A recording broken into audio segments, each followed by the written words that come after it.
देखिए, दुनिया में जितने भी आतंकवाद होते हैं आज की डेट में उनका इंटरनेशनल कनेक्शन भी होता है, इंटरनेशनल कोलैबोरेशन होता है, वेरियस एजेंसीज के साथ चीजें मैच खाती हैं।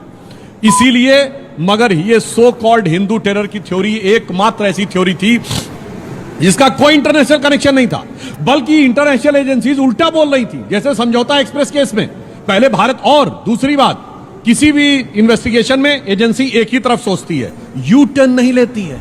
हिंदू आतंकवाद के ज्यादातर केसेस में समझौता एक्सप्रेस में पहले कह रहे थे कि साहब ये तो पाकिस्तान ने करवाया, अचानक यू टर्न ले लिया और कहा कि साहब नहीं ये तो भारत ने करवाया। और अमेरिकन और इंटरनेशनल एजेंसीज कह रही हैं पाकिस्तान ने करवाया। इस बारे में डेविड कोलमैन हेडली की तीसरी बीवी का, फौजिया का स्टेटमेंट भी है। मगर ये सब क्यों हो रहा है?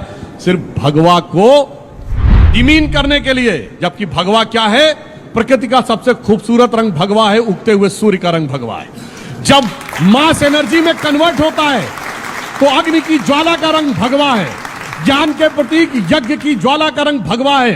सारे ऋषि मुनियों ने भगवा पहना, भगवान बुद्ध ने ध्यान लगाया तो भगवा पहना, भगवान राम भगवान कृष्ण दोनों के ध्वज थे भगवा थे। महाराणा प्रताप, छत्रपति शिवाजी महाराज से लेके शकारी विक्रमादित्य, चंद्रगुप्त मौर्य तक भगवा था। और इसीलिए भारत के राष्ट्रीय ध्वज में जो भगवा है वो हमारे संविधान निर्माताओं ने क्यों लिया?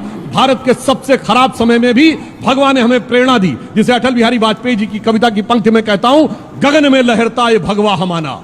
भगवा है पद्मिनी के जौहर की ज्वाला, नया इतिहास क्या रच न डाला। चिता तो वही पर हजारों खड़ी थी, पुरुष तो मिटे पर नारियां सब अनल की समझ बिन, हवन की समझ बिन अनल के पगों पर चढ़ी थी।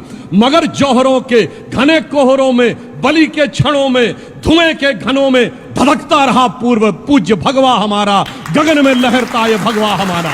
इसलिए जो इस भगवा को टेररिज्म कहता है वो भारत की आत्मा पर आघात करता है।